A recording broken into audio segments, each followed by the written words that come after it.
بسم اللہ الرحمن الرحیم۔ السلام علیکم ورحمۃ اللہ وبرکاتہ۔ میں ہوں سفینہ خان، آپ دیکھ رہے ہیں اپنا چینل خوشبو پی کے۔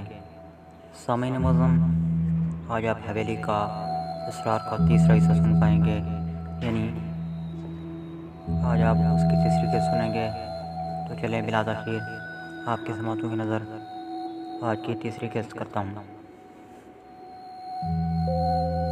میں بتاتا ہوں، یہ کہہ کر اس نے حارث منیر کے بارے میں جو کچھ معلوم تھا بتا دیا۔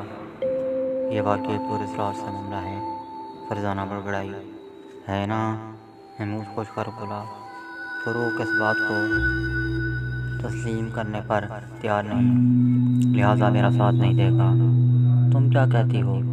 ٹھیک ہے، میں تمہارے ساتھ چلوں گی۔ کیا خبر ہم اس کے آنسو خشک کرنے میں کامیاب ہو جائیں۔ یہ نیکی ہوگی، اور فروغ نیکی کاموں میں ہمارے نسبت ذرا کنجوس واقع ہوا ہے۔ فرزانہ نے جلے کٹے لہجے میں کہا۔ یہ بات نہیں، میں ایسے مناسب نہیں سمجھتا کہ دوسروں کے گھریلو معاملات میں دخل اندازی کی جائے۔ بھائی، وہ خود ہمیں گھر آنے کی دعوت دے گیا ہے۔ اچھا بابا، چلوں گا میں بھی۔ فروغ نے پاؤں چٹکے۔ شام کے 4 بجے وہ شیخ محمد منیر کے کارڈ پر لکھے پتے پر پہنچ گئے۔ ان کی حیرت کا کوئی ٹھکانہ نہ رہا۔ گھر کیا تھا؟ ایک عالی شان کوٹھی تھی، اسے دلہن کی طرح سجایا گیا تھا۔ یہ ہم کیا دیکھ رہے ہیں؟ فرزانہ پریشان ہو کر بولی۔ خدا کا لاکھ لاکھ شکر ہے، ہماری آنکھیں بالکل سلامت ہیں۔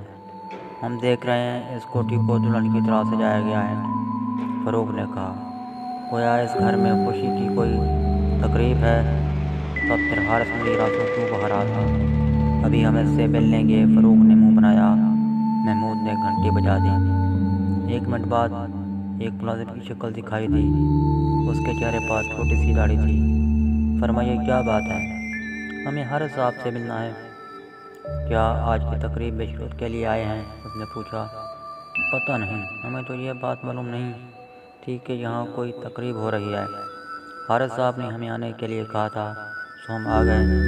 آئیے میں آپ کو لان میں بٹھاتا ہوں۔ ڈرائنگ روم میں تو اس وقت پڑوس کی عورتیں جمع ہیں، حارث صاحب لان میں ہی آ جائیں گے، اس نے کہا۔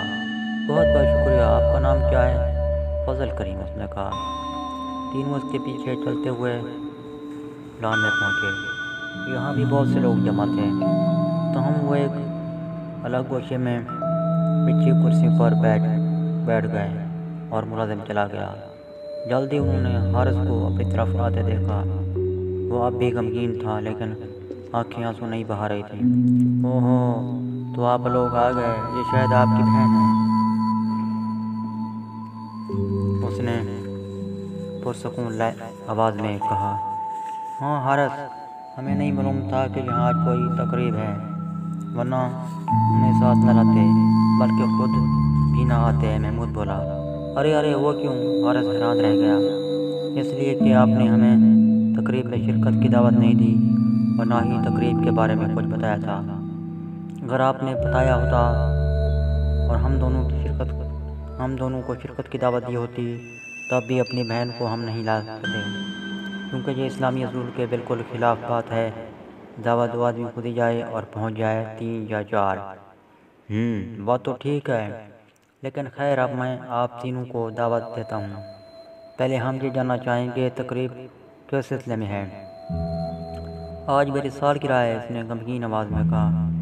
تو پھر آپ اسکول میں رو کیوں رہے تھے؟ آج تو خوشی کا دن تھا، محمود نے پوچھا۔ یہ کہانی بہت عجیب ہے، کیوں نہ پہلے ہم تقریب سے فارغ ہو لیں، پھر میں آپ لوگوں کو سناؤں۔ بہتر تو یہی تھا آپ ہمیں اپنی کہانی پہلے سنا دیتے، لیکن اس طرح سب لوگوں کو انتظار کرنا پڑے گا۔ چلیے خیر، یوں ہی محمود کے الفاظ درمیان میں رہ گئے۔ اس وقت ایک عورت کی آواز سنائی دی تھی۔ حارث، یہاں تم کیا کر رہے ہو؟ ادھر سب لوگ انتظار کر رہے ہیں۔ یہ میرے نئے کلاس فیلو ہیں امی، یہ ان کی بہن ہے، خوشی ہوئی آپ لوگوں سے مل کر، آئیے چلیں۔ انہیں اٹھنا پڑا۔ لان کے بیچوں بیچ پارٹی کا اہتمام کیا گیا تھا۔ یہاں صرف مرد اور بچے جمع تھے، عورتیں اندر تھیں۔ سامعین معظم، آپ نے کمنٹس کے ذریعے مجھے آگاہی دینی ہے کہ آپ کو آج کی قسط کیسی لگی۔ ملتے ملتے ہیں کل نئی قسط کے ساتھ، تب تک اجازت، اللہ حافظ، پاکستان زندہ باد۔